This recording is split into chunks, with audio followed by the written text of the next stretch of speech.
Bueno, faltan unos minutos todavía, ¿sí? Vamos a esperar que siga la gente. Cierren los micrófonos, por favor, que nos están levantando la...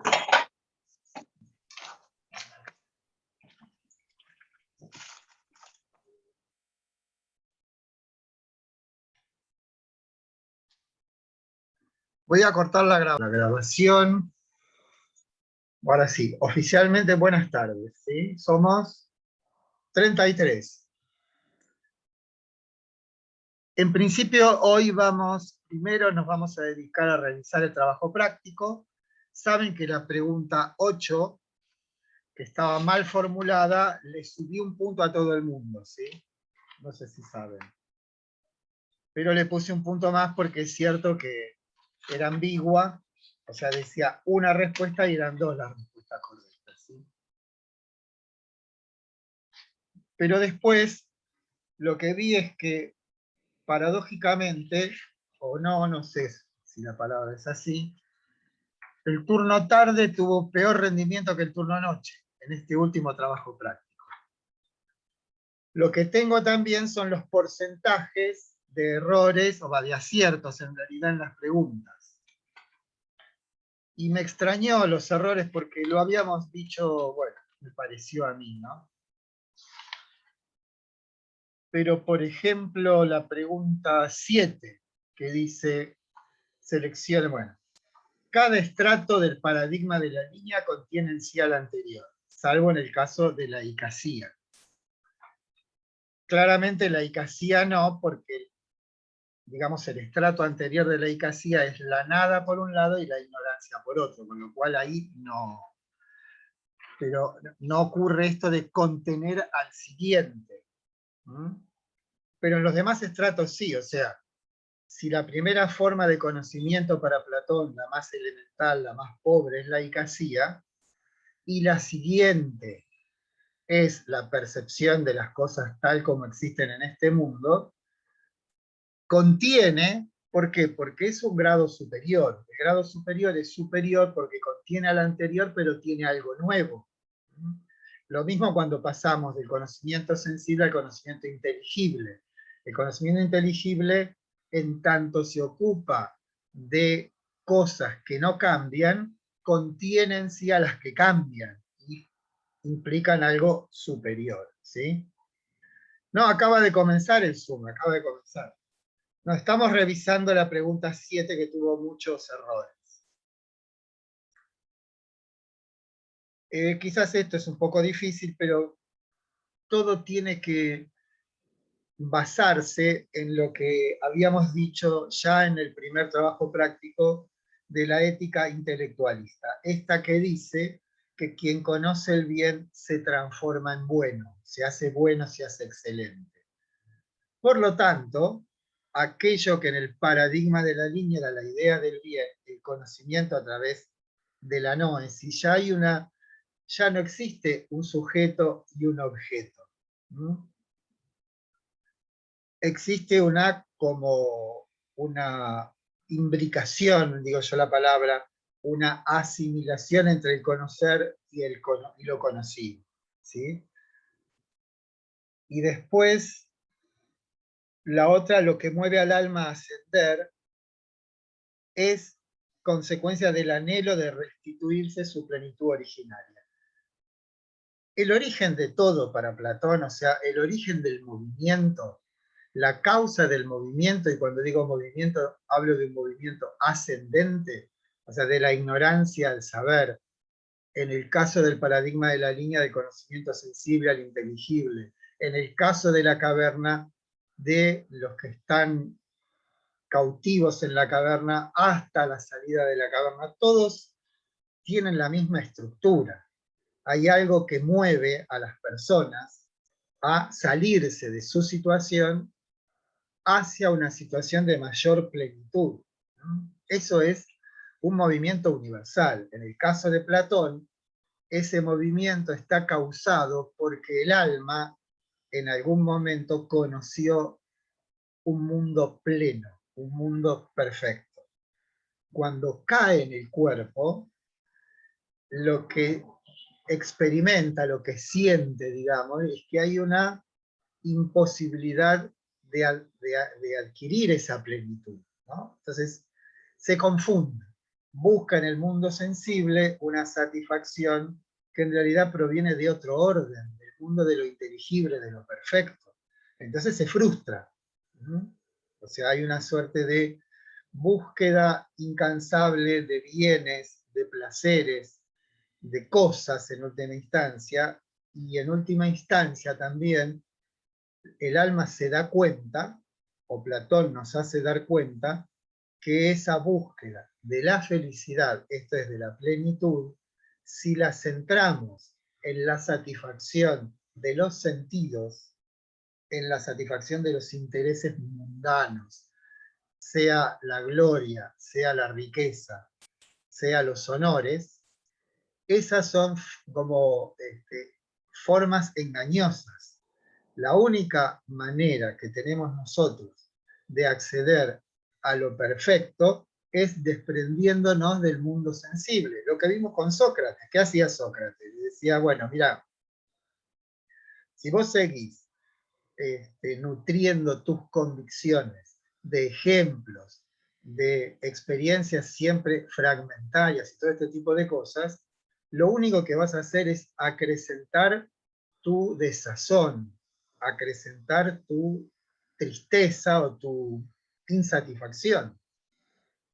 Hay una exigencia fuerte de un cambio en la mirada. Recuerden esto que yo les conté, creo que les conté, de que lo más importante en Platón es un giro de la mirada, desde el mundo sensible al mundo inteligible.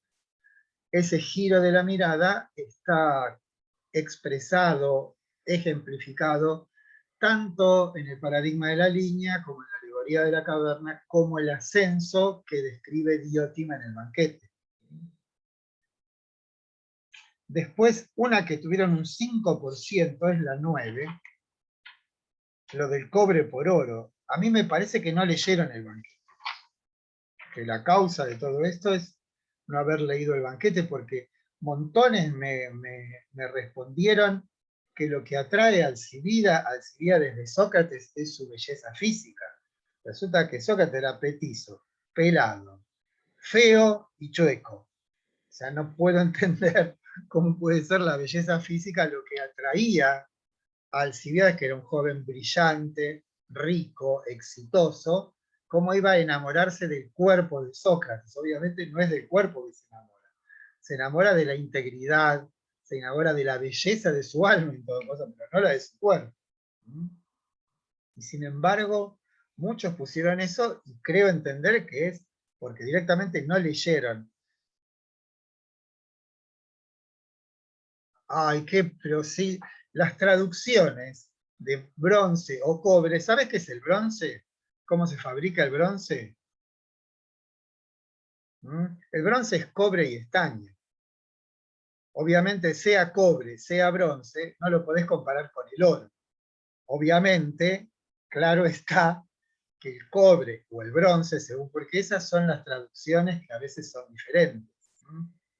Pero claramente que el cobre y el bronce implican una materia de calidad inferior que el oro, ¿no? No pueden decirme eso. Es una cuestión de sentido común. Bien. Y la otra era, Alcibíades pretende acceder a la plenitud sin esfuerzo. No, bueno, trampas en las preguntas, no son trampas. Yo lo que trato es de que lean o estudien con algún rigor, ¿no? Pero ahí entre bronce y cobre, y del otro lado el oro, obviamente, son dos polos diferentes, ¿no? Y que Alcibiades pretende acceder a la plenitud sin esfuerzo, está claro, él cree que abrazando o poseyendo físicamente a Sócrates, va también a adquirir su sabiduría. Del mismo modo que alguien que pretende a una mujer, o una mujer que pretende a un hombre por su belleza, tienen una relación sexual y lo que se pretende es que esa belleza pretendida de algún modo se incorpore. Y sabemos que eso no es así. al contrario, más bien, ¿no? O sea, lo que está en el fondo de la atracción física a través de la belleza es que lo que nos quiere decir Platón es que si bien hay muchas cosas bellas, las cosas bellas tienen una suerte de incompetencia o de incapacidad, y es que son finitas, terminan. Esto es, la belleza no permanece en ellas. La belleza está por un tiempo y luego desaparece. En cambio, lo bello en sí permanece inmutable, es siempre idéntico a sí mismo, no es modificado, sino que modifica. ¿Mm? No sé qué me pusieron en el chat porque no puedo hablar y leer a la vez. Como, no sé si me pusieron algo. A ver.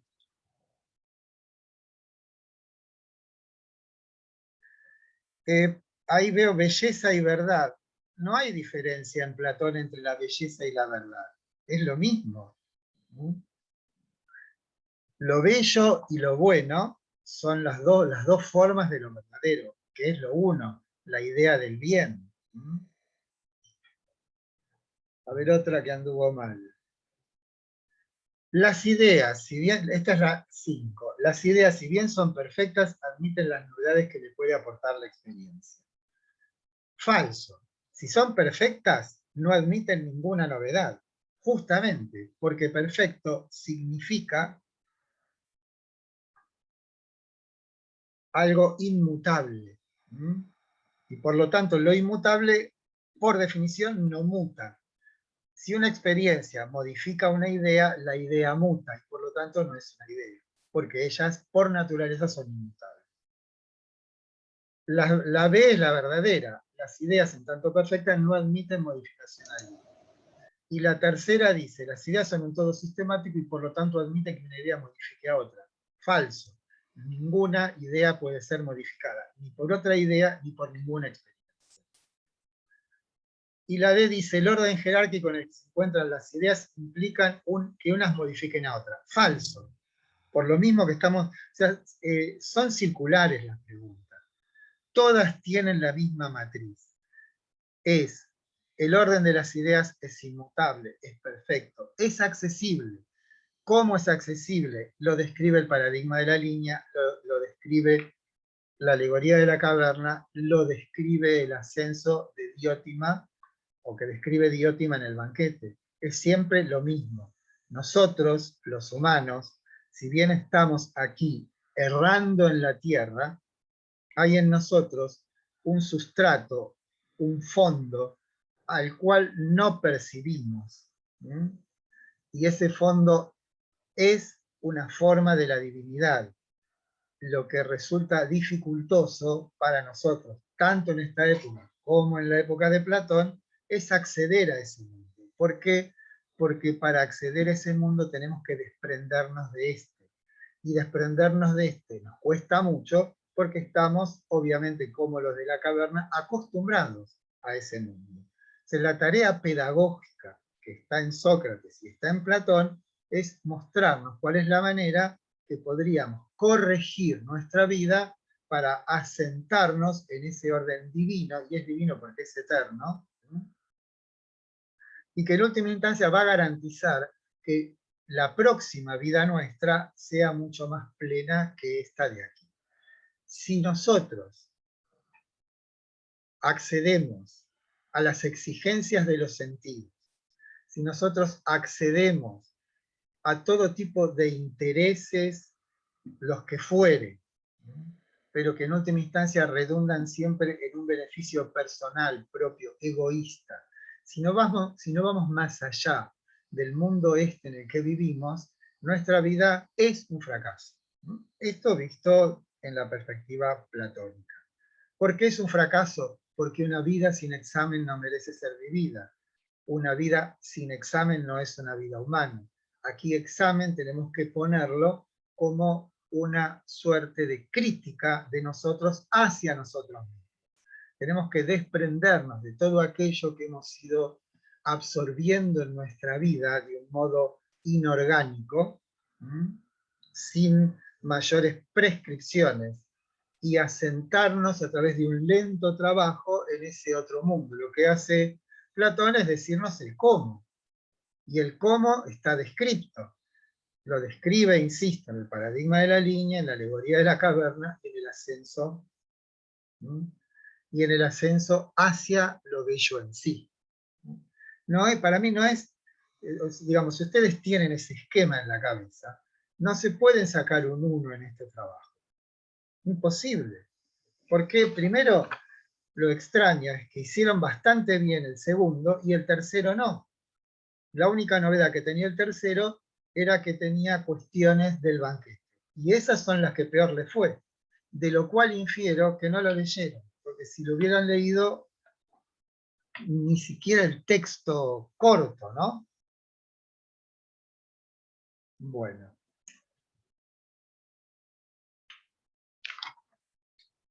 Las demás están más o menos bien, ¿no?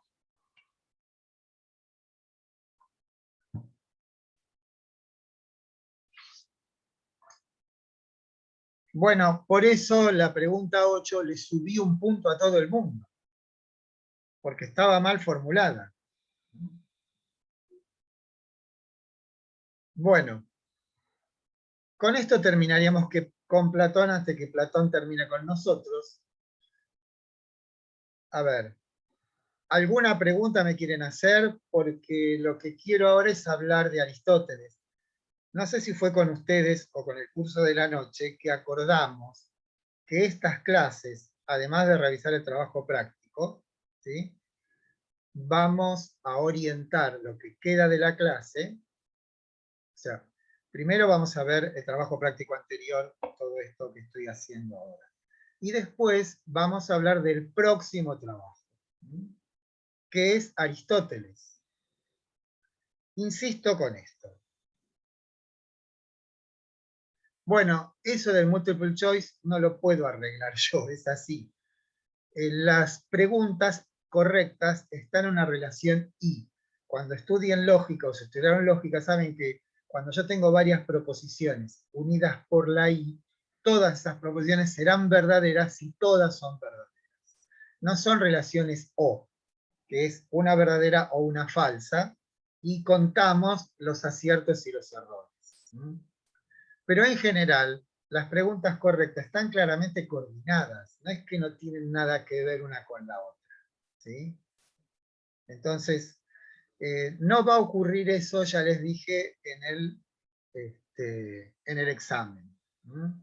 En el examen... Profe, perdón que lo interrumpa. Sí. Si en el examen no vamos a tener este tipo de formato, no creo que haya problema. En mi caso, el banquete completo no lo terminé de leer, le voy a ser honesta, porque entre trabajo y lecturas de las otras materias, filosofía es bastante extenso, pero sí leí el texto corto y la realidad es que lo comprendí. A mí me fue mal y no encontraba como la contraposición de entender el texto y que me haya ido tan mal, pero me parece que, como dicen los chicos, el tema es lo que justamente usted está diciendo que no puede cambiar, y es el formato del multiple choice, que por ahí en varias opciones estaban mis opciones correctas, pero o me faltaba algo y eso ya hacía que se anule a todo. veces también seleccionan opciones que son claramente contradictorias. Eso es lo raro. Bueno, Claro, pero es que vamos en a... sí, yo por ejemplo nunca tuve filosofía y la realidad es que me cuesta un montón comprender, pero no, o sea, se lo digo porque como creo que en voz del grupo en general, que estuvimos hablando un poco por WhatsApp, no es el problema ni su explicación ni nada, sino que por ahí es un poco complejo comprender para los que, Bueno, como en mi caso, nunca tuve ni cercanía a filosofía, pero bueno, si el examen va a ser preguntas a desarrollar, creo que nos va a ir un poco mejor a todos. por eso es bueno esto, o sea, sufrir con los trabajos prácticos. Porque, insisto, ustedes me mandan mail, yo no sé si hablo en arameo o en sánscrito, pero me dicen, vieron que hubo un problema con el trabajo práctico 1, porque, bueno, porque yo hice un programa, yo trabajé mucho tiempo en computación, y el programa cometía un error, estaba mal hecho. Entonces hizo cualquier cosa con los... ¿Saben por qué? Porque me ponen mal en el trabajo práctico, ponen mal el mail. y el programa lo que hace es buscar por el medio. Pero bueno, no importa, más allá de eso, Profe, disculpe. es un momentito. Sí.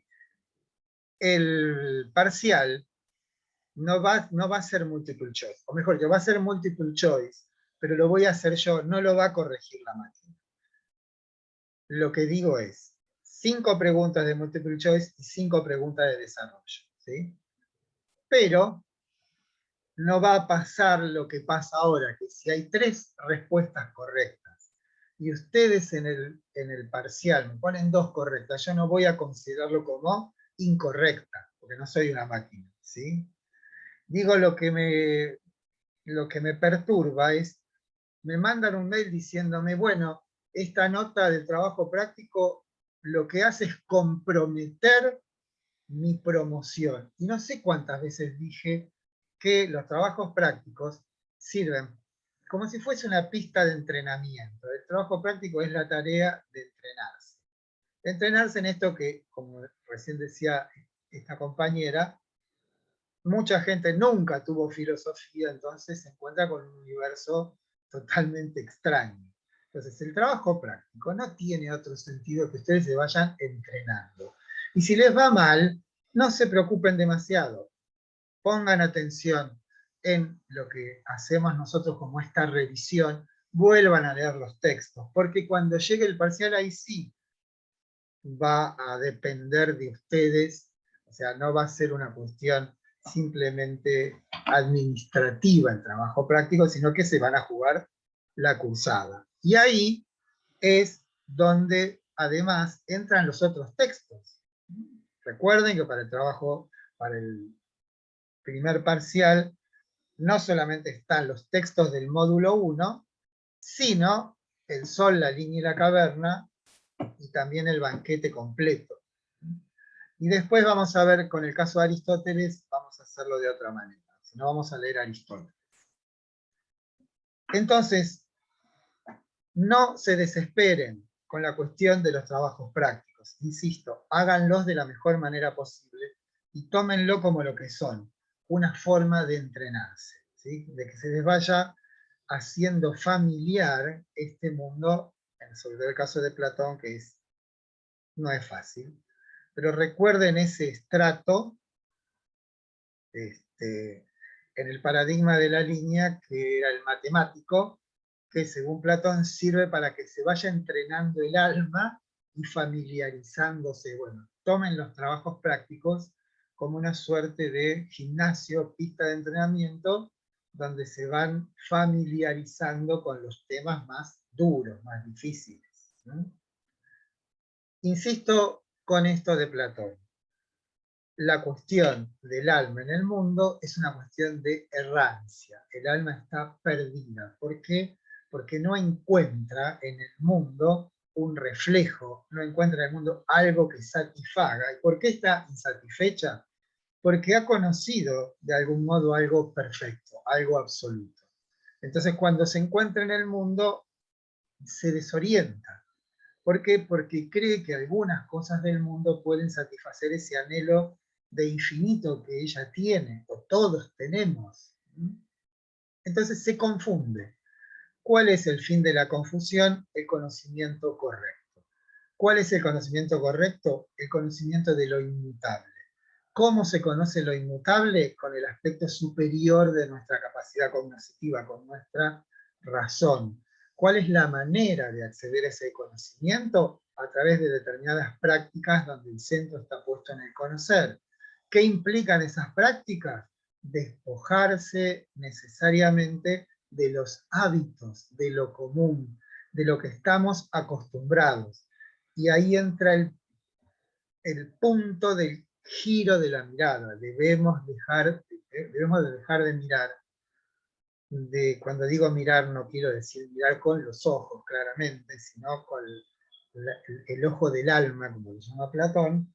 El ojo del alma queda enturbiado cuando vive solamente del mundo sensible. Necesita girar la cabeza y acceder al mundo de lo perfecto. Y para eso tenemos todo esto que nos dice Platón. O sea, para entender a Platón, o Aristóteles, o cualquier filósofo, hay que de alguna manera creerle. Creerle quiere decir, todo lo que me decís lo acepto como verdadero. Después llegará el tiempo, una vez asentados los conocimientos, digan, todo esto que dice Platón me parece una falsedad. Pero para eso tenemos que transitarlo, y para transitarlo hay que dejar que él nos hable. Y para que él nos hable, debemos tener una actitud receptiva, creerle fundamentalmente. Y después, cuando uno le cree, se da cuenta de que ese sistema, porque es un sistema, funciona maravillosamente bien, hasta que venga una objeción suficientemente fundada que diga, no, todo esto en realidad no es así, sino de otra manera. Bueno, ¿alguna pregunta más sobre Platón en particular? Profe, disculpe, una pregunta. No me pidan Acerca del disculpa, entren directamente, por favor. Y otra cosa, para no les pido, interrumpirnos, por eso. no me devuelvan los mails diciéndome muchas gracias. Yo se los agradezco de corazón. Pero me mandan 60, 70 mails y dicen muchas gracias, profe. Maravilloso. Mándenmelo con el corazón, porque si no me interrumpen permanentemente. Con Piensen respecto que al libro entre del las dos, banquete, que estas dos comisiones son casi 400 alumnos. No es, sí, perdón. Dime, LGK4. Ay, no, porque se me desconfiguró el Zoom y Un no agente lo secreto, configuré. parecís un agente secreto. No, no, se me desconfiguró el Zoom por eso. Sí. El tema, la clase pasada usted dijo que teníamos que hacer hincapié en el banquete en una parte precisamente. Y desde Aristófanes hacia adelante. Perfecto, eso era, porque, o sea, yo lo comencé a leer todo, todavía me falta bastante, pero acerca de dónde más o menos era. Lo ideal es que lo lean, me interesa que lo lean todo.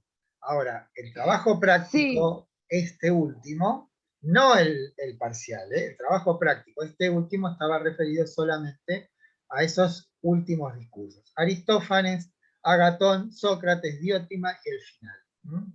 Sí, igual las primeras partes es como que hace hincapié acerca de cada uno de ellos, cómo son, todas esas cosas, más que nada, por eso le preguntaba. El parcial es el 18, no, el 11. ¿Sí o el 18? Sí, el 11. O sea, hay que contar 5 clases. Esta es la 4ª clase, ¿sí? Díganme si no, ¿no? O sea, tenemos 2 clases más, 2 martes más y después el parcial. O sea, la próxima clase creo que es 4 de mayo, ¿sí? Y la 11, la que sigue es el 11. Entonces, el 11 es el parcial. ¿Se acuerdan que había un problema porque el 25 de mayo era la fecha del parcial? Entonces, para tener compensado el cuatrimestre, es decir, tenemos 5 clases y 5 clases. Exactamente, la hoy y la del próximo martes. Bueno, ¿algo más? Y empezamos con Aristóteles. Por supuesto, el primer parcial tiene que ver con lo visto hasta la clase anterior al primer parcial. Atiendan entonces, empezamos con Aristóteles. El trabajo práctico 4, Pietri Abasi, te conocí. El trabajo próximo tiene que ver con Aristóteles. El otro también va a tener que ver con Aristóteles. Ahora, la bibliografía para el próximo trabajo práctico no es el texto del doctor Gustavo Romero, sino el texto de Carpio. El capítulo de principios de filosofía que se llama El mundo de las sustancias, Aristóteles. ¿Sí? ¿Por qué es esto? Porque el artículo del módulo 1 que escribió Gustavo está referido exclusivamente a la ética, al tema de la felicidad. Entonces, ese va a ser el asunto, no del trabajo práctico del jueves, sino del otro jueves. ¿Sí? O, si a ustedes les parece, el próximo martes no tenemos trabajo práctico, así tienen tiempo para estudiar, y en este trabajo práctico del jueves incluimos la parte ética de Aristóteles, ¿sí? Por supuesto me van a decir que sí, no hagamos el quinto trabajo práctico, ¿no? Pero bueno, no te escucho, ¿eh? El texto de Carpio está en la página web. O sea, el capítulo del profesor Carpio incluye todo Aristóteles, tanto la metafísica como la física como la ética. Lo que les estoy diciendo es, si suspendemos el trabajo práctico, no este de jueves, sino el del próximo jueves para que tengan más tiempo para estudiar, entonces en este próximo incluimos el texto del Carpio y el texto de Gustavo Romero. ¿Por qué? Porque Gustavo Romero, y esto era una cosa que le habíamos dicho, o que le había dicho a qué tenía que referirse el trabajo práctico, es el tema de la ética. Recuerden ustedes que nuestro programa es un programa de ética. Entonces quedamos así. El quinto trabajo práctico no lo vamos a hacer con Aristóteles, lo haremos con San Agustín cuando volvamos después del parcial, que sería el 3 de junio, supongo, 2 de junio, el 1 de junio, ¿no? Porque el 25 no hay clase, porque es 25 de mayo, ¿no? ¿Está claro? Carpio entra para el próximo trabajo práctico tanto como Gustavo Romero. El texto que tiene en el módulo 1 de Gustavo Romero entra para la parte ética, y para el resto de Aristóteles deben basarse en el texto de Carpio. Para el parcial lo mismo, Carpio y Romero.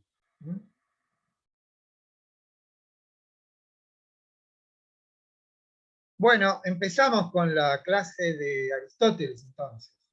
Lo que estamos haciendo es, o lo que estoy haciendo es seguir una sugerencia que me hicieron ustedes y que todos estuvieron más o menos de acuerdo. Esto es que estas clases complementarias, ¿por qué se llama complementaria? Porque son complementarias de lo que ustedes tienen en los videos, ¿no? En los videos están las clases, para mí, buenísimamente dadas, con sus PowerPoint, con todo. Si quieren, no sé si están, pero puedo poner los PowerPoint tanto de Platón como de Aristóteles, ¿no? Que les sirva de guía, los voy a poner. Digo entonces que estas clases complementarias tienen dos partes, una referida al examen del trabajo práctico anterior, ver cuáles son las preguntas donde más se falló, ¿sí? Y la segunda parte de estas clases complementarias son una suerte de anticipo de lo que vamos a ver en el trabajo práctico y que resultan ser un complemento de los videos que están en la página web. ¿Estamos de acuerdo? Decime que sí, Pietri, y voy con vos todos, ¿sí? Pero digan, ¿hay alguna otra pregunta que me quieran hacer acerca de Platón? Profe, una consulta en relación al banquete para el parcial, los primeros discursos, no a partir de Aristófanes. Tenemos que tener una idea más o menos de cómo se referían a Eros, porque en realidad cada Claro, uno hace lo como... bueno es leerlo completo. Sí, Ahora, sí, sí, ¿dónde sí. está el asunto nuestro? Fuerte. Aristófanes, Agatón, Sócrates, Diótima y la entrada triunfal de Alcibíades al final. Ese es el asunto. Bueno, lo de No, la yo lo sustancia... leí, pero no sabía si tenía que hacer como un punteo de qué era lo que planteaba cada uno de los... No, eso, si se lo acuerdan mejor. Si me lo preguntas a mí ahora, tengo que hacer un esfuerzo, decir qué decía Fedro, qué decía Pausanias, qué decía Exímaco, pero entiendan que si yo les digo que lo lean, es para un placer de ustedes. Yo parto de esto que dice Borges, que la única finalidad de la literatura es el placer, es que a uno realmente le guste lo que esté leyendo, que le produzca este placer que es el de la lectura, ¿no? Está bastante desestimado en esta época. Bueno, empezamos con Aristóteles entonces. Digan que sí, todo que sí. Sí, profesor, empiece con Aristóteles. Voy a dejar de lado las cuestiones biográficas, voy a decir algo, pero me centraré más en la cuestión de lo que sería la ontología o la metafísica de Aristóteles, ¿sí? ¿Por qué? Porque la ética la dejamos para la clase que viene. Y de alguna manera la clase que viene, tengan ustedes presentes preguntas para el parcial, porque va a ser la clase anterior al parcial. Y podemos hacer resurgir nuestros documentos en el Google Drive. A esto, digamos, yo los dejé de lado porque habíamos quedado en que íbamos a examinar los trabajos prácticos e íbamos a iniciar, digamos, en el próximo filósofo, ¿no? Pero ahora sí, si tienen preguntas para la cuestión del examen parcial, empiecen a formularlas ahí. Lo primero que hay que decir de Aristóteles es que fue 20 años, no sé si discípulo de Platón, pero saben ustedes que Platón fundó una institución educativa, que sería algo así como una universidad, o la primera universidad, en Atenas, que se llamó la Academia. Y Aristóteles apareció en la Academia cuando tenía 17 años y la dejó a los 37, con lo cual conocía a Platón de primera mano. O sea, lo conocía como íntimamente. La segunda cosa que quiero decir es que la obra de Aristóteles se perdió casi toda.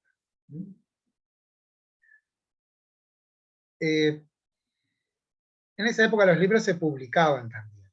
Bueno, todos los libros que publicó Aristóteles se perdieron. Lo que se conserva de él son sus notas, sus textos que utilizaba para dar clase en su universidad que se llamó el Liceo. Entonces lo que tenemos de él son como sus apuntes para dar clase. Con lo cual también hay que tener en cuenta, y este es un trabajo arduo de filólogos, de generaciones de filólogos, encontrar qué exactamente corresponde a Aristóteles y qué son comentarios de sus discípulos, sobre todo Teofrasto. Los libros de Aristóteles, como no fueron publicados, esto que tenemos, a veces juntan textos de diferentes épocas y los ponen con un mismo nombre, y resulta que Aristóteles no fue el mismo a los 30 que a los 50, como todos nosotros. Y eso es dificultoso a veces porque resulta el mismo contradictorio. Un ejemplo de esto es, se supone que el libro 10, cuando digo libro 10, es el capítulo 10, ¿no? Pero como eran rollos, los libros estaban en rollos de papiro, ¿no? Cada rollo era un libro.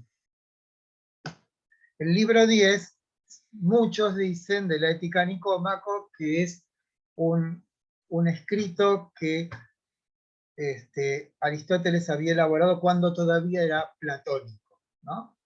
Y que lo pusieron ahí sin mucho criterio, como que formaría parte de otra. Bueno, son infinitos las discusiones acerca de las obras de Aristóteles.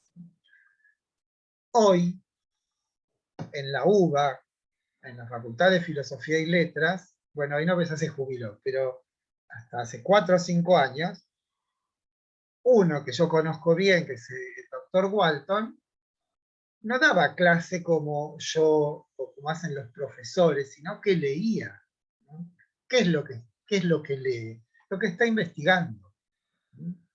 Entonces, esos textos no tienen el ajuste literario, no buscan de ninguna manera hacer algo, digamos, armonioso, sino que son como las ideas que le van surgiendo y las van escribiendo, ¿no?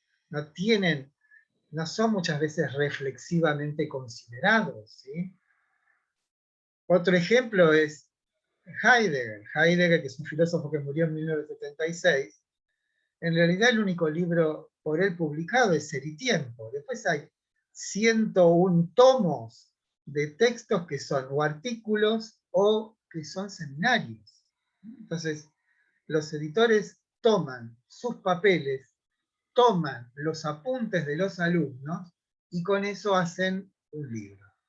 Entonces uno encuentra toda una serie de desajustes, de ambigüedades, reiteraciones, porque son textos que están escritos para ser hablados, para ser contados. Bueno, con eso nos vamos a encontrar con Aristóteles. No tiene la belleza, armonía y justeza de los textos de Platón, que sí se conservaron todos, se conservó todos los que Platón destinó a la publicación. Se llaman esos textos exotéricos, ¿no? Esotéricos son los textos que no tienen que ver con el misterio, sino que tienen que ver con los textos que él usaba en sus clases. Eso es lo que tenemos, ¿sí? Entonces, bueno, de ahí que leer a Aristóteles no resulta ser tan agradable, en cierto sentido, como leer a Platón. Bueno. Entonces, tenemos a un individuo que pasa 20 años en el riñón, como se dice, de la academia, ¿no? Y por supuesto, como un buen discípulo, así empieza a decirlo el texto de Carpio, es un disidente. Un buen discípulo es aquel que critica a su maestro.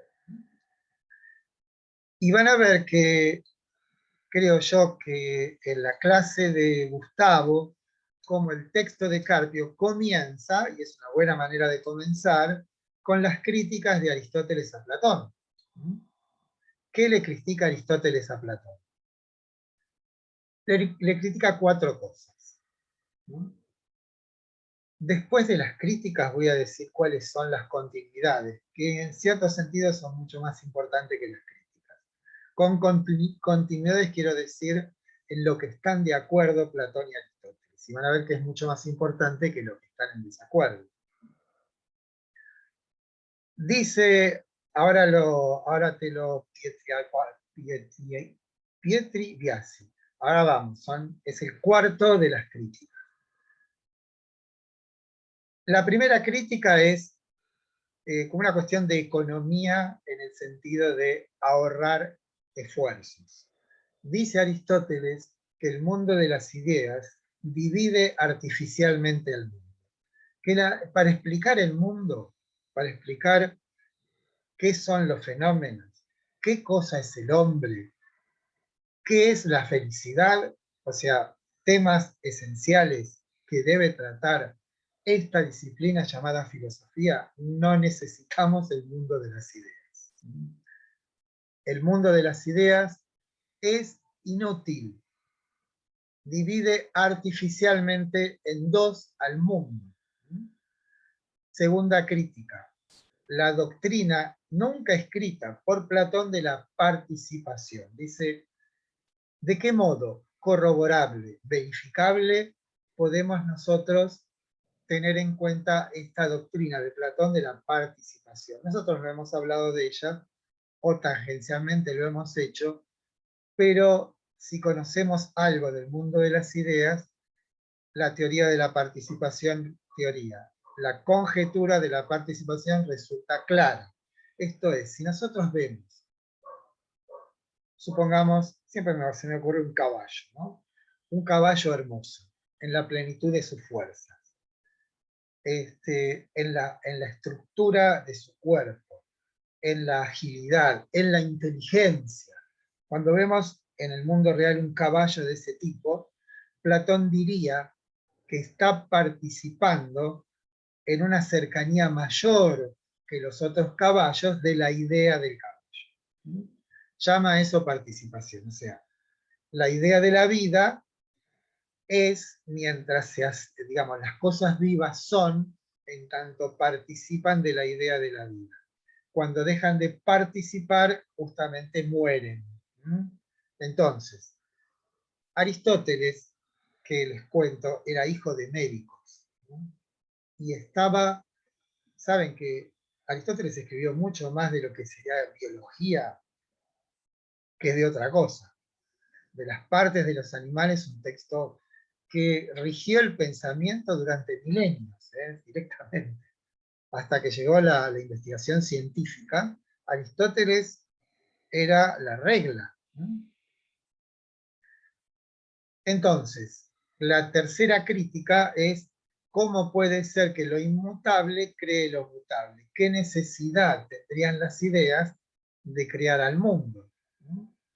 Por eso, ¿qué hace Platón?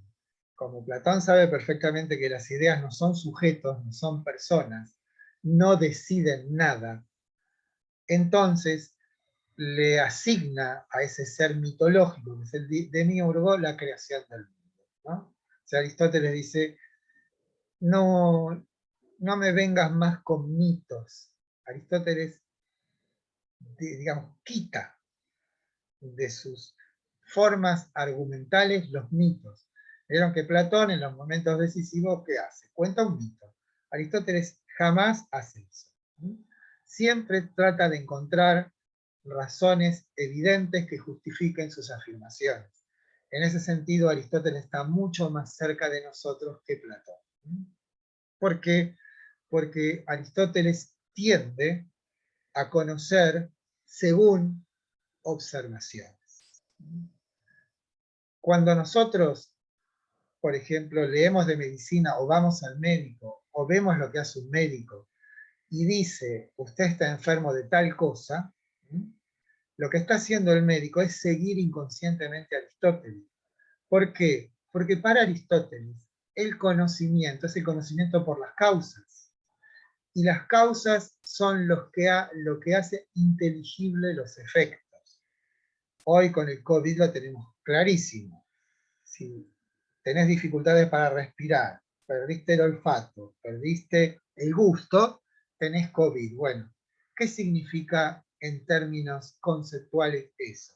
Conocemos los efectos por las causas. ¿Cuál es la causa? El COVID. Eso lo inventó Aristóteles. Conocimiento equivale a conocimiento por las causas. Y la tercera, que es la del tercer hombre, es algo, si ustedes llegan algún día a leer un texto de Platón que se llama el Parménides, que es de la última época de producción de sus libros de Platón, la crítica del tercer hombre está ahí. O sea, Platón mismo se hace esa crítica a sí mismo. O sea, Platón era una persona muy honesta respecto incluso de sus convicciones o conocimientos más íntimos, ¿no? ¿Qué dice esta? Es un poco confusa la explicación, voy a tratar de ser claro. Tenemos a Juan y Pedro, ¿no? Juan y Pedro, en tanto hombres, participan de la idea del hombre, ¿no? ¿Sí? Ahora, hay determinadas cualidades de Juan que no tiene Pedro, que también necesitan una explicación ideal. Entonces debería haber un tercer hombre en el cual existiría cualidades de Pedro que no tiene Juan, o de Juan y que no tiene Pedro. Eso, dice Aristóteles, llevaría a un regreso al infinito. Pero les digo que esa argumentación, o sea, la cuarta crítica a la doctrina de las ideas, ni siquiera es de Aristóteles, es del mismo Platón, y es de algún modo una crítica formal. A Platón lo que en realidad le interesa respecto de las ideas es que para él existen determinadas nociones, como la noción de justicia, como la noción de belleza, como la noción de valor, que están fuera de este mundo. Todo lo demás es bien. Entonces, si no hay ideas, que sería para Platón el fundamento de todo lo que hay, la respuesta a todas las preguntas, ¿cuál sería en Aristóteles el equivalente a las ideas como fundamento, como sustrato de todo conocimiento posible? y ahí es donde entra la doctrina de la sustancia. ¿Qué es lo que hay? Sustancias. ¿Qué quiere decir la palabra sustancia? Etimológicamente es una palabra latina que quiere decir lo que yace debajo. ¿Debajo de qué? De las apariciones sensibles. ¿Qué no te queda claro? ¿Lo del tercer hombre? ¿Sí? ¿Saben qué pasa? No quiero perder tiempo. Léanlo del texto de Carpio. No lo voy a tomar en el parcial porque no es una crítica sustanciosa. Pero si quieren se lo digo de nuevo. Entre Juan y Pedro participan ambos de la idea de hombre, ¿sí? Ahora, Juan a su vez tiene alguna cualidad, ser rubio, pónganle. Entonces debe haber un tercer hombre que sería el hombre rubio, de la cual participa Juan, que es rubio, y Pedro, que es morocho, no participa. Entonces, si empezamos a buscar todas las cualidades del ser hombre que implicarían la existencia sustancial de una idea, habría un regreso al infinito. Pero como les digo, es una crítica como ciertamente maliciosa. Maliciosa en el sentido de que se atiene de un modo literal a la doctrina de las ideas. Y como les digo, es una crítica que Platón se hace a sí mismo. Bueno, ¿qué es lo que hay? Sustancias. ¿Qué es una sustancia? Algo que permanece idéntico a sí mismo detrás de los atributos. Por ejemplo, hay mesas de roble, mesas de lata, mesas de mármol. Pero hay una esencia mesa, pero que ya no es una idea, sino una especie de concepto, podemos llamarlo así, que nuestra mente es capaz de abstraer. O sea, en Aristóteles, aquello que habíamos puesto en una de las preguntas, ahora que decía, para Platón todo lo que está en los sentidos estuvo primero en las ideas, que era verdadero, eso hay que invertirlo. Para Aristóteles todo lo que está en la mente estuvo primero en los sentidos. Esto es, para Aristóteles, nuestra mente es algo así como un pizarrón en blanco, donde los conocimientos se imprimen a través de la experiencia. Y cuando digo experiencia, digo aquello que los sentidos tienen como afectos. Afectos quiere decir transformaciones, ¿no? Cambios. O sea, giro la cabeza y percibo otra cosa, ¿no? ¿Qué es lo que hace posible entonces que nuestra mente sea capaz de abstraer del mundo que se nos presenta en el espacio y en el tiempo la esencia de las cosas? Lo que Aristóteles llama nous o intelecto agente, que es una capacidad cognitiva tal que permite o nos permite que cuando veamos mesas de mármol, mesas del siglo XV, mesas actuales, mesas de la Bauhaus, mesas que fuere, sin embargo, a pesar de esas diferencias, hay algo en común, y eso en común es la esencia que contiene las notas básicas, insoslayables de toda mesa posible. Sí, esto sí lo puedo repetir 20 veces porque es fundamental que se entienda. Para Platón teníamos una garantía. ¿Por qué? Porque la idea de mesa ya nacía con nosotros.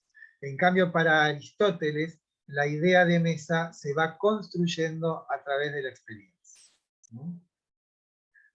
Aristóteles piensa más o menos lo mismo que nosotros. Nosotros no pensamos que la idea de mesa ya está impresa en nuestra alma y que cuando vemos mesas, esas resultan ser la ocasión para que se despierte el recuerdo de aquella mesa esencial que yace en las honduras de mi alma inmortal. No hay tal cosa para Aristóteles. Para Aristóteles, nosotros tenemos una capacidad cognitiva que tiene esa cualidad, poder abstraer. Entiendan la palabra abstraer como de una determinada experiencia sacamos algo. Ese algo que sacamos a través del intelecto agente, ¿sí?, queda en nuestra alma o en nuestro conocimiento. Sería lo que nosotros entendemos hoy por conocimiento, estaría más cerca de Aristóteles que de Platón. Bueno, ¿estamos hasta ahí? La diferencia esencial, entonces, es que para Platón nosotros ya estamos como asistidos por algo absoluto. Ya lo tenemos. Entonces lo que debe buscar el alma o el conocimiento en el mundo es una suerte de corroboración. La experiencia sensible para Platón no es más que una expresión de lo que el alma busca. O sea, vieron que había una pregunta, que era muy linda esa pregunta, que decía, el alma en su excedencia completa lo fragmentario que nos da la experiencia, ¿no? ¿Se acuerdan? No sé si en este trabajo práctico con el otro. La excedencia del alma, que decir que va más allá de lo que los sentidos nos dan, y en ese ir más allá los completa. Nosotros tenemos sombras de las cosas. Para que se vuelvan cosas, es necesario que el alma las configure, porque con las cosas sensibles no podemos tener las cosas, tenemos sombras. En cambio, el alma lo que tiene es la esencia que hace que se complete la cosa. Bueno, en Aristóteles no es así. En Aristóteles el conocimiento se construye a través de la experiencia. Punto. Ahora hay algo en nuestro conocimiento, en nuestra capacidad cognitiva, que tiene una capacidad muy peculiar, que es aquella de poder abstraer de lo que los sentidos nos ofrecen la esencia. ¿Qué es la esencia? Aquello insoslayable, insisto con las mesas. Vemos mesas de todo tipo, de diferentes formas, de diferentes épocas, de diferentes materiales, pero todas tienen una tabla y tienen patas, o una pata, o 4 patas, o las patas que sea, pero inmediatamente nosotros captamos en eso sensible una esencia, y esa esencia no es que está en nosotros antes de conocer las mesas, esa esencia se forja a través de nuestra experiencia con mesas, que no tienen por qué ser cognoscitivas. Cuando somos chicos nos asomamos a la mesa. Ya ese contacto con ese ente sensible llamado mesa se hace que se vaya constituyendo, sedimentando en nosotros la esencia de la mesa. Sabemos para qué sirve, sabemos cómo está constituida, sabemos que tiene determinadas partes, ¿no? Bueno, en eso, insisto, Aristóteles está más cerca de nosotros que Platón. ¿Por qué? Porque en nosotros existe una capacidad cognoscitiva peculiar que tiene esa posibilidad de poder abstraer de lo múltiple sensible una esencia única. Y esa esencia única, hoy diríamos, es un concepto. Y si queremos definir un concepto, decimos, un concepto es un ente. Cuando digo ente, digo toda cosa que es. No tiene ninguna connotación de ningún tipo la palabra ente. La palabra más neutra del mundo. Digo entonces que un concepto es un ente. ¿De qué tipo? Recordemos cómo hacía Platón en la pesca con caña, ¿no? Los entes pueden ser sensibles o inteligibles. Bueno, el concepto es un ente sensible o intelectual. Claramente intelectual, porque reside en nuestra mente, ¿no? ¿Y que está constituido por algo? Sí, un concepto tiene contenido. ¿Cuál es el contenido de un concepto? Las notas insoslayables, esto es que no pueden faltar de algo. Por ejemplo, en el caso de la mesa, en el concepto de mesa debe estar la tabla. No hay mesa sin tabla, ¿no? Ahora, si yo al concepto de mesa le quito la tabla, ¿qué le pasa al concepto? Ya no es más el concepto de mesa. ¿Sí? Esto es, los constituyentes de un concepto son las notas insoslayables de algo. Insoslayable quiere decir que no pueden faltar. Bueno, eso es lo que hace en nosotros lo que él llama el intelecto agente o el nous. Esa maravillosa capacidad de nuestra mente de poder inteligir en lo múltiple que los sentidos nos ofrecen una esencia única. Y esa esencia única, como digo, es análogo a lo que nosotros llamaríamos un concepto. Y un concepto es un ente intelectual que contiene en sí las notas insoslayables de algo. ¿Cómo se expresa un concepto? A través de una definición. La definición, entonces, es la expresión adecuada de un concepto. Aristóteles es el que inventa la definición de la definición. Dice, se define por género próximo y diferencia específica. Esto que parece tan complicado es sumamente simple si nos atenemos a la definición de hombre como animal racional. El hombre es un animal racional. Género próximo, animal. Diferencia específica, racional. Tienen ustedes entonces ahí la forma, el modelo de toda definición. Ahora, ¿qué ha hecho la definición? Ha expresado de un modo adecuado lo que el concepto es. Porque si nos metemos en el concepto de hombre, claramente encontraremos varias dimensiones. En principio diremos que el hombre es un animal. ¿En qué sentido? En que tiene un cuerpo orgánico que necesita interactuar con otros entes para comer, para reproducirse, etcétera, etcétera, tal como lo hacen los animales. Pero además existe un ingrediente no animal en el hombre, y eso es la diferencia específica, que no es sino la razón. Entonces ahí tienen ustedes cómo la definición expresa el concepto, y el concepto lo que hace es mostrar cuáles son las notas insoslayables de algo. En este caso, por supuesto que la definición de hombre, el hombre es un animal racional, nos dice algo, pero no dice todo del hombre, pero sí lo define. Piensen que la palabra definición viene de poner límites a algo, ¿no?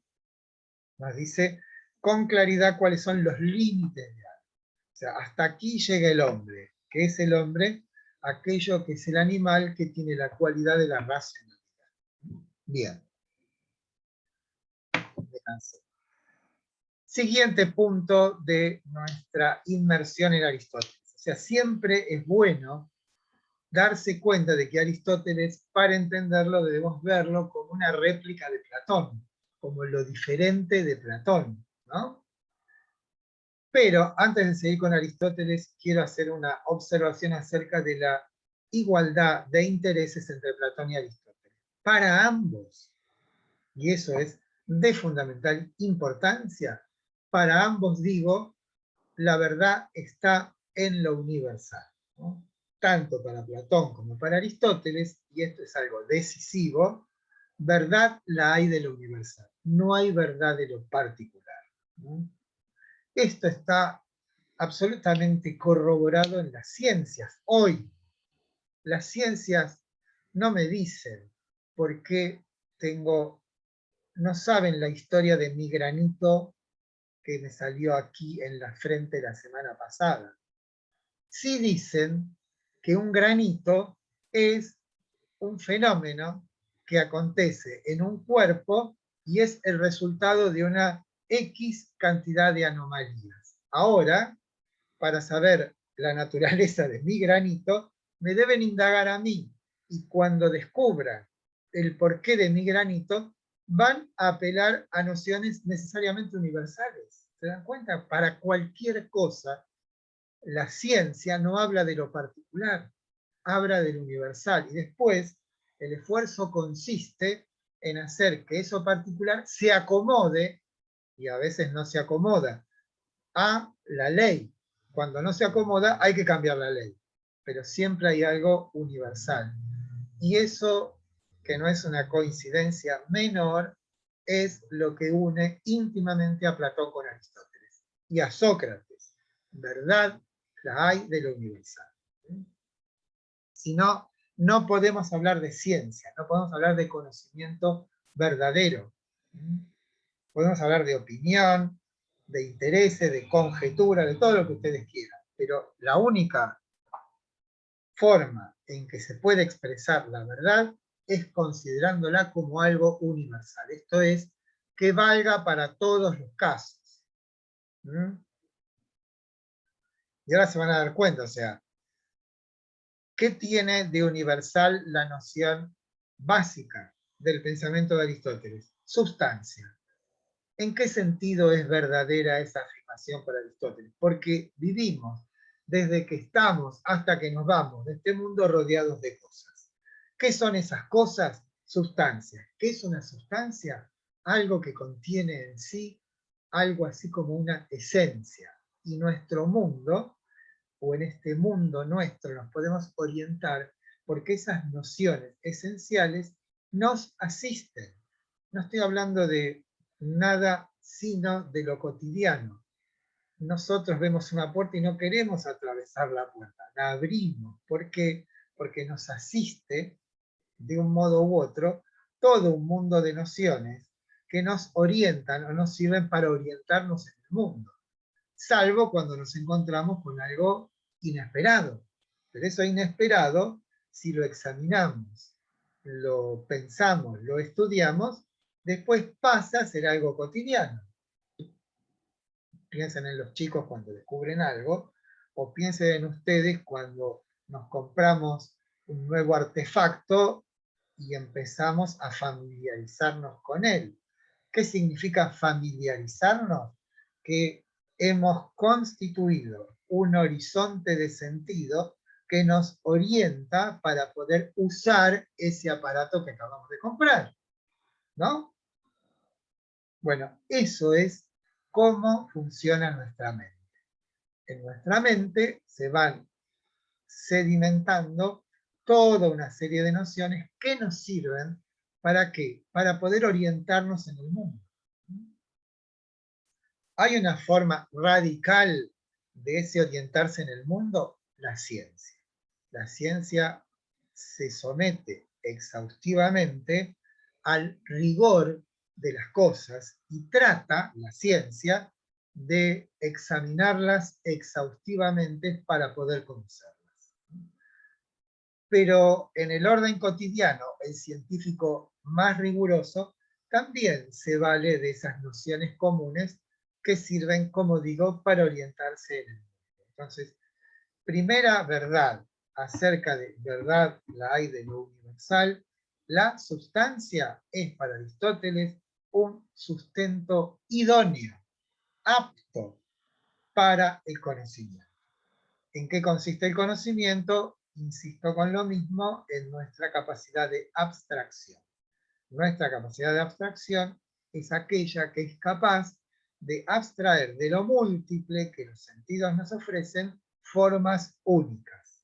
Y esas formas únicas que se depositan, llamémosle, en nuestra mente, no se depositan una al lado del otro, sino que conforman una suerte de organismo o una suerte de sistema de nociones, tal como lo habíamos aprendido con Platón.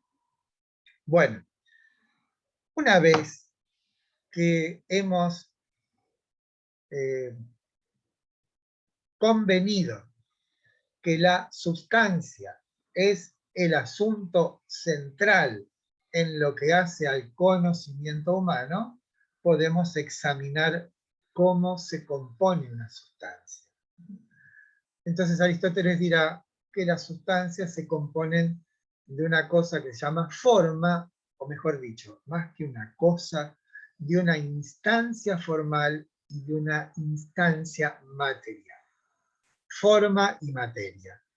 Claramente, tenemos el celular, tiene una materia de muchos elementos, hay plásticos, hay metales, pero esa materia está informada de una determinada manera, lo que da lugar a este ente que se llama celular. Quizás el ejemplo del celular no sea el más adecuado para entender esto, y sí el ejemplo que pone Aristóteles de una estatua. ¿Qué es una estatua? En principio es un cacho de mármol. Pero a ese mármol, ¿qué ha hecho el artista sino otorgarle forma? Lo mismo hace un artesano con un tronco de madera que le informa una silla o una mesa o una mesita de luz, ¿no?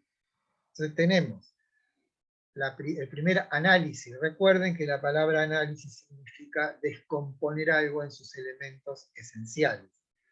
Tal como nosotros cuando hacemos un análisis de sangre, nos dicen los elementos de la sangre, estos tienen estos valores, ¿no? Bueno, si nosotros queremos analizar este sustrato único de toda realidad, que es la sustancia, con lo primero que nos encontramos es con dos instancias que son la forma y la materia. La materia es el principio pasivo que recibe la forma. Pero no pensemos que la materia actúa. Lo que actúa es la forma. ¿Cómo actúa la forma? A través de un agente. ¿Cuál sería el agente? En el ejemplo de la estatua, obviamente, el escultor.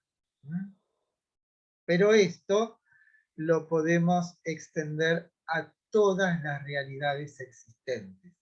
En todas las realidades existentes encontramos una materia y una forma.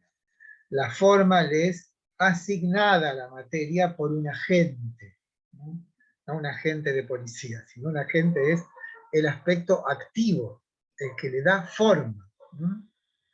Por supuesto, en la naturaleza también ocurre lo mismo, aunque quizás sea más complejo de comprender, porque también una semilla que nosotros enterramos en la tierra y empieza a salirle los tallos y las hojas y las flores, también ahí tenemos una materia que es informada, y esa información está dada por justamente esto que llamamos la forma. La forma es, en el caso de una plantita o de un animal o de un ser humano, aquello que le va dictando cada uno de los pasos a través de los cuales esa materia se va informando. O sea, nos comemos un churrasco con papas fritas y esa materia, ¿sí?, es asimilada a través de una forma.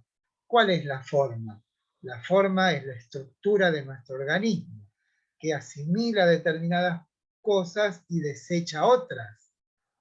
Esto es, a una materia determinada, lo que hace nuestro cuerpo lo asimila. ¿A qué lo asimila? A huesos, tejidos, ¿sí?, nutrientes que hacen que esa estructura, que es nuestro cuerpo, sea informada por una determinada materialidad, una determinada materia. Esto es un poco más complejo que el escultor y la estatua, pero de algún modo lo pongo así para que vean que esta estructura es verosímil y vale como una explicación pertinente de la realidad. Aristóteles es la persona más sensata del mundo, y yo creo que la más inteligente que han existido en la Tierra. La perspicacia de Aristóteles es inconmensurable, está lleno de unos detalles que lo dejan a uno pasmado. Uno lo lee y dice, pero ¿cómo? Claro, tiene razón este hombre. A cada momento uno lo lee y dice, pero por supuesto, ¿cómo no nos habíamos dado cuenta? Este hombre tiene razón. Bien, ahora bien, el tema de la materia y la forma tiene una limitación, que es estático. Entonces lo que imprime Aristóteles a esa materia y forma es dinamismo. ¿Cómo se lo imprime? A través de otras dos nociones que son correlativas de la materia y la forma, que son la potencia y el acto. Con la potencia y el acto nos encontramos con mayor soltura para entender esto de la substancia. Potencia es aquello que puede ser, le asignamos la materia. Acto es cuando algo se realiza. Ejemplo, ponemos la semillita de roble, el roble no tarda muchísimo en crecer, digamos el poroto este que en la escuela primaria, ¿se acuerdan con el secante y el poroto, la germinación, etcétera, etcétera, ¿no? Eso, bien mirado o aristotélicamente mirado, resulta un fenómeno absolutamente fascinante. ¿Qué es la semilla del poroto? El poroto en potencia. Esto es, potencia, la palabra que usa en griego es dynamis. De ahí viene dínamo, ese tipo dinámico, pero en realidad tenemos que entenderlo como aquello que tiene posibilidad de ser, o aquello que alberga en sí posibilidades de ser. Ahora, a esa potencia se le agrega el acto. El acto es el preciso instante en que esa potencia se vuelve real. Esto es, cuando aquella semillita del poroto, puesto con el secante húmedo, lanza el primer tallo, ¿no? Ahí es donde el poroto que estaba en potencia en la semilla del poroto pasa a estar en acto. Acto hay que entenderlo, o sea, vieron que en inglés la palabra actually quiere decir realmente. Bueno, acto es el momento real, ¿sí? Y potencia es el momento irreal, pero que puede ser, ¿sí? Esto es, cuando decimos, este chico que lo vemos jugar al fútbol, decimos, es un crack en potencia. Este chico que toca también la guitarra es un músico en potencia, ¿sí? Esto es, que falta que se ponga en acto. En el caso de ustedes, estudiantes de psicopedagogía, muchos, casi todos, son psicopedagogos en potencia. ¿Qué le falta? El acto. ¿Cómo se hace el acto? ¿Cómo se realiza? En la medida, en el caso de una profesión, que nosotros de algún modo, ¿cómo sería la perseverancia? Perseveremos en determinadas actitudes que nos llevarían a que esa potencia se vuelva acto. ¿Qué es el acto? Cuando ustedes, realizados como profesionales, sean capaces de reorientar la capacitación de un niño, ¿sí? Ahí es cuando podemos decir la potencia se ha vuelto acto, se ha plenificado, se ha vuelto pleno, o sea, algo que atraviesa todo el pensamiento de Aristóteles, y escúchamelo porque me ponen muy nervioso cuando yo digo teleológico y me ponen teológico, ¿eh? Todo el pensamiento de Aristóteles está signado, comprometido, comprendido por una noción única, que es la noción de teleología. La palabra telos en griego quiere decir fin. De ahí viene nuestra palabra telón, como el fin de algo. Cada cosa, cada acción humana o no humana, tiene un fin, y ese fin es un bien. Un bien no significa que adquiramos algo, sino que bien en este sentido significa un estadio en el ascenso a la plenitud. Esto es, si agarramos el poroto cuando recién sale la primera hojita o la primera ramita, lo que está pasando es que ese poroto está en plan de plenificarse como poroto. ¿Por qué? Porque lo que rige el comportamiento de todos los entes, según Aristóteles, es que todas sus acciones, sean conscientes o inconscientes, tienen algo así como una finalidad que ya está prescripta, esto es, impresa en su forma, en su estructura. ¿Me siguen o estoy hablando solo? El pensamiento, como es comprendido, se me cortó en qué sé yo, dónde estaba. ¿Ustedes creen que yo sé lo que acabo de decir? ¿Me siguen o no? Es que a mí, como esto es van desapareciendo, ya cada vez somos menos. Bien, sigo entonces. Entendemos la sustancia como forma y materia. luego le imprimimos dinamismo y acercamos las nociones de potencia y acto. La diferencia fundamental no es que potencia y acto nieguen materia y forma, sino que le agregan dinamismo. Cuando le agregan dinamismo, todo se vuelve más claro. Un bebé es un hombre en potencia. ¿Sí? La semilla del roble es el roble en potencia.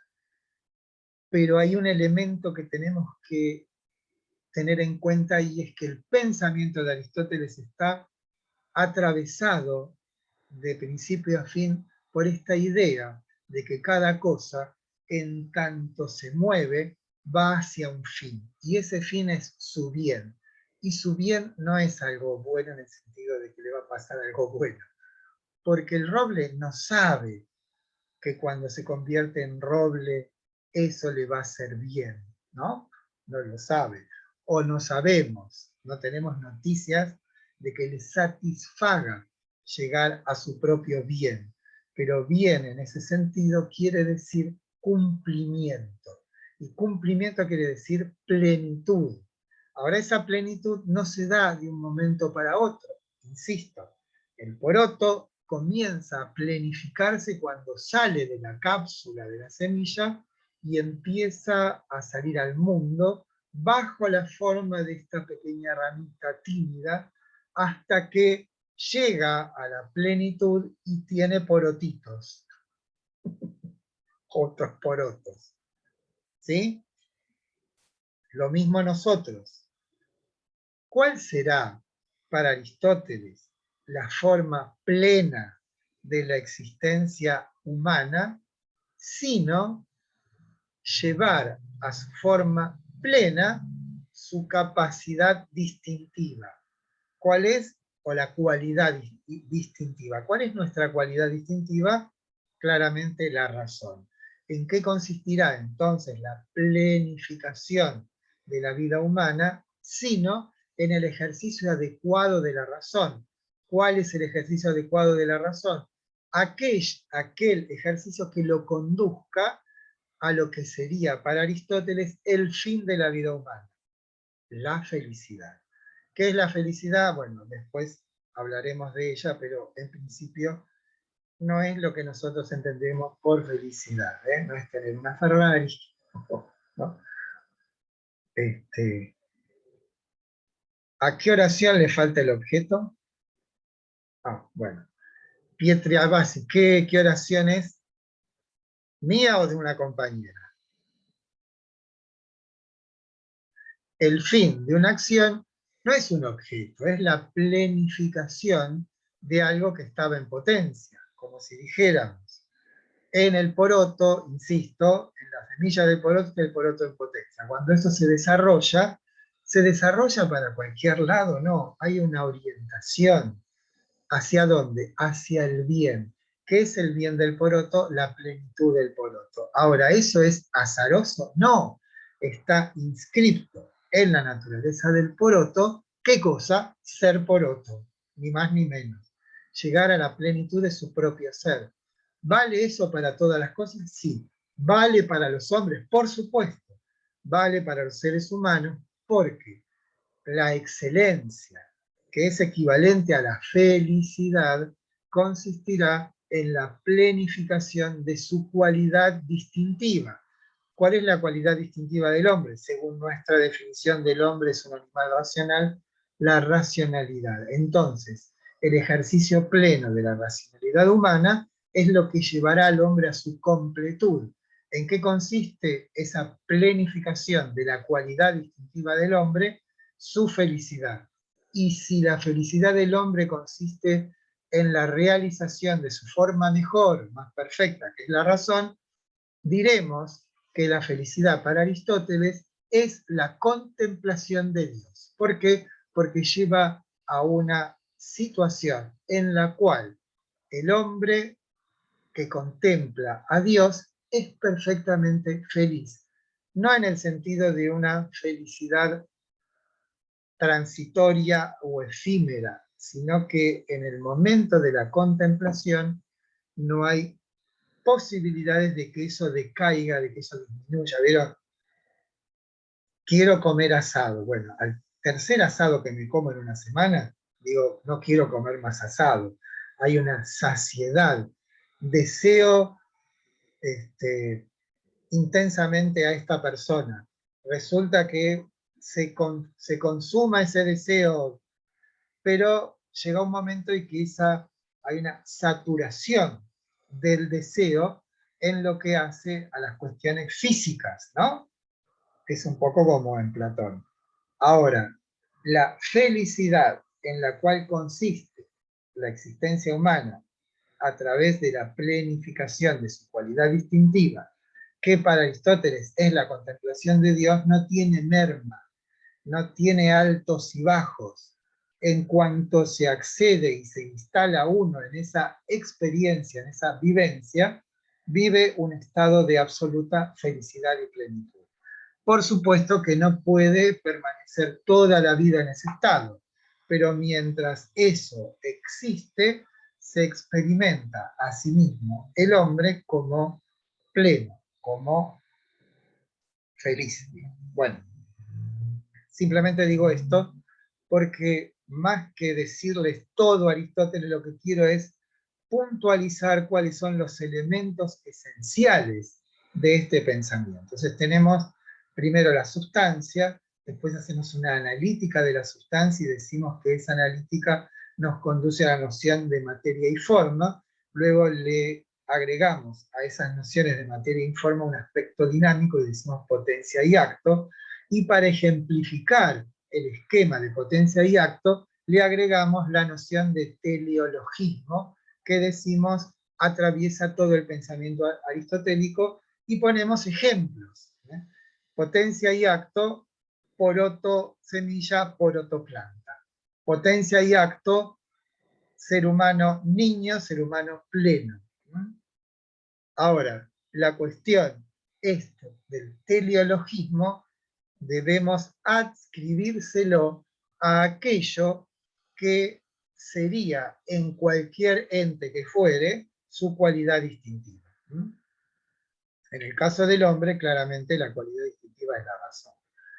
Bien, una vez que Aristóteles ha dicho esto de potencia y acto, a su vez la potencia y acto es sometido a un nuevo análisis y aparecen 4 nociones que son correlativas de la potencia y el acto, que son las 4 causas. Cuando hablamos de causa, no hablamos de causa y efecto en el sentido de una bola le pega a la otra, ¿no? O algo que cae y golpea, no. Causas serían los componentes esenciales de algo. Las 4 causas son la causa material, la causa formal, la causa agente y la causa final. Como ven, es el caso de lo eficiente. Celina es el ejemplo del escultor, son las manos del escultor, son los que llevan a cabo en una materia dada la información, o sea, el agregarle forma a una materia. ¿Sí? Veamos el ejemplo entonces, las 4 causas con el tema de, tenemos el bloque de mármol, ¿no? Causa material, causa formal, causa eficiente y causa final. Como ven, no es más que un análisis de la potencia y el acto.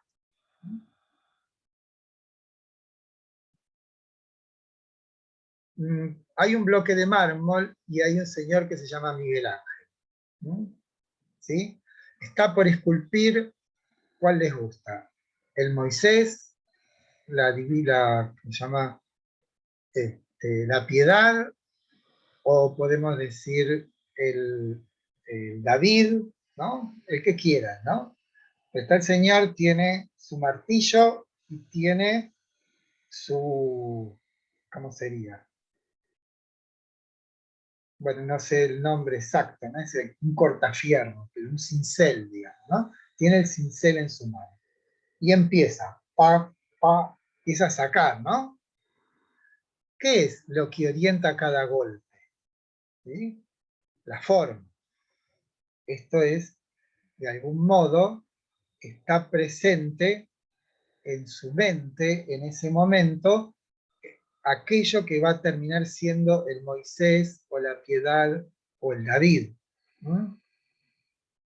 Y cada momento es un momento, cuando digo momento, cada golpe que le da al cincel es la forma en que la materia se va asimilando a aquella causa final que será la estatua realizada. Ahora, ¿qué es la causa eficiente? No exactamente el escultor, sí el escultor en cuanto cuerpo viviente, en tanto cuerpo que hace, la mano que golpea el cincel, eso es la causa eficiente, pero en realidad lo que dirige a la causa eficiente es la causa formal. ¿Qué es la causa formal? Es esta idea que tiene Miguel Ángel, que va orientándose a cada golpe en el cincel, es un momento en el cual la materia se va asimilando a la forma, y es a la vez un momento en que la forma iniere sobre la materia a través del golpe, causa eficiente, que le da Miguel Ángel al cincel. ¿No? ¿Me explico? Ya bajamos a 70, ¿eh? Ya se van yendo todo. Bien. Entonces tienen ahí ustedes las 4 causas. Pero ¿qué son las 4 causas? Insisto, las 4 causas no son sino un análisis donde lo que va haciendo Aristóteles es ser cada vez más exhaustivo en su compromiso para describir cuál es la forma última de toda realidad posible, que es la sustancia. Es lo que está haciendo. Una analítica. Ahora bien, ¿cuál es el siguiente paso? Y dice, el siguiente paso sería que para poder decir aquello que es, debiera saber cuántas maneras posibles tengo yo de decir lo que es. Entonces ahí aparece otra noción que tiene muy fecunda y que tiene mucho éxito en el mundo filosófico, que es la noción de categoría. Las 9, 8 o 10 categorías. Estamos, profe, la foto en vivo la saco, no se ve quiénes pasan. Una vez que hemos accedido a esta analítica exhaustiva y minuciosa de la noción de sustancia, llega el momento de decir, bueno, ¿de cuántas maneras yo puedo hablar de la sustancia? ¿Hay una cantidad limitada o ilimitada de posibilidades de nombrar la sustancia? Aristóteles dice, no, hay una cantidad limitada de decir la sustancia. ¿Qué es aquello? Claro, serían los accidentes. ¿Cuáles son las maneras que tengo yo de nombrar la sustancia? Y ahí entra la noción de categoría, que ya les digo, la palabra categoría en griego común quiere decir decirle a algo a alguien de modo despojado, diciendo, a ver, ¿sabes quién sos vos? ¿Sos esto, esto? Eso sería, también quiere decir acusación, en términos coloquiales. La filosofía se nutre de las palabras de la gente, ¿no? La palabra sustancia, que es la traducción latina de la palabra ousia en griego quiere decir patrimonio, o sea, lo que uno tiene, ¿sí?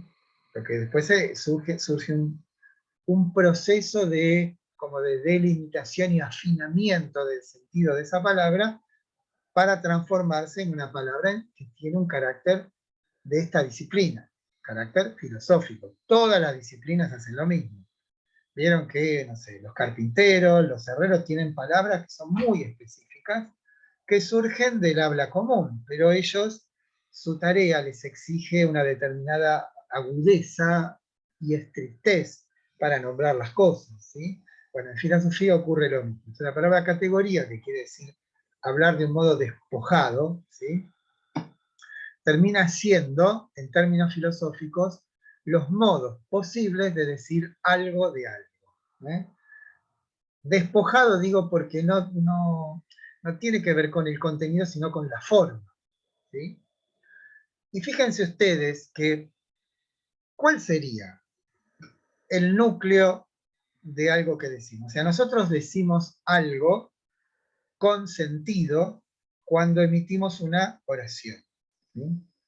Pues yo digo cielo o digo azul, no estoy diciendo nada, pero cuando uno esos dos términos, y digo el cielo es azul, eso que digo es una proposición y en tanto tal susceptible de ser verdadera o falsa. Si yo digo cielo y digo azul, por separado eso no es ni verdadero ni falso. Empieza a ser verdadero o falso cuando los uno en una oración o en términos más técnicos en una proposición. Ahora bien, ¿de qué se compone una proposición? Y se compone de dos elementos, de un sujeto y de un predicado. ¿Qué función cumple el predicado? Decir algo del sujeto. Esto es desde primero superior no existe más. Desde segundo grado, el primer grado que vamos aprendiendo eso, ¿no? Ahora fíjense cuánta sabiduría oculta encontramos en el lenguaje, porque sabemos que el núcleo del sujeto es el sustantivo. Y fíjense que la palabra sustantivo nos remite claramente a sustancia. ¿Por qué? Porque sustantivo es algo que sustenta. ¿Y qué es lo sustentado por el sustantivo? Los atributos, los predicados. O sea, que el cielo es azul, que esté nublado, que esté lluvioso, ¿sí? Todos los predicados que podemos decir de una sustancia, ¿sí? Es lo que conforma lo que podemos decir la unidad de sentido, que llamamos proposición u oración, que tiene como cualidad fundamental ser verdadera o falsa. ¿Me siguen acá? Bueno, entonces, ¿cuántas formas tiene el sustantivo de ser sustentado? Esas son las categorías. Cantidad, cualidad, tiempo, espacio, relación, pasión, situación y alguna otra más. No importa. O sea, Sócrates está en el ágora. Entonces está sentado en el ágora al atardecer, es calvo y está hablando con su esposa Jantipa, ¿no? Ahí tienen. Está sentado hace mucho tiempo, ¿no? No, por la tarde ya está. Por la tarde es el tiempo, ¿no? ¿Dónde está en el ágora? ¿Cómo está? Cansado, ¿sí? Eso tiene que ver con la situación o la afección. ¿Con quién está? Con Jantipa, ¿sí? Eso es relación. Bueno, lo que hace Aristóteles es un examen del lenguaje y a través del examen del lenguaje nos va a decir cuántas y cuáles son las diferentes formas posibles que tengo yo de decir algo de algo. Llamamos a ese cuerpo de nociones abstractas que nos indican las posibilidades de decir algo de algo, categorías. Categorías para Aristóteles, según los textos, son 9, a veces son 10, a veces son 8, pero bueno, no es lo importante. Porque, como saben ustedes, los textos de Aristóteles, como dijimos al principio, son en realidad sus notas de clase. Y esas notas de clase no tienen revisión muchas veces, porque capaz que él no vuelve sobre esos textos y empieza a analizar, esto no está bien, esto lo hice mal, bueno. ¿Sí?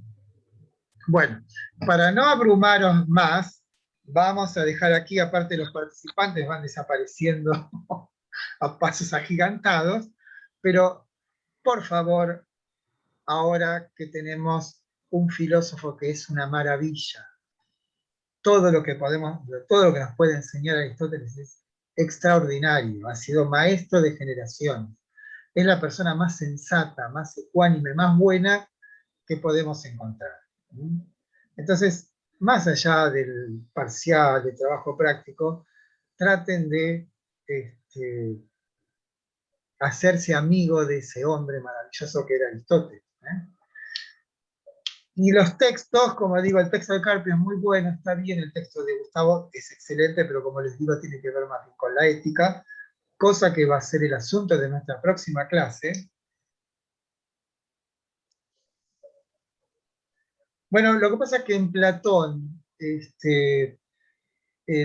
hay, por supuesto, una cuestión teleológica, pero está como circunscrita al ser humano. Aristóteles lo ve en toda la naturaleza. Recuerden que Aristóteles, no sé si vieron ustedes el cuadro que se llama La Escuela de Atenas.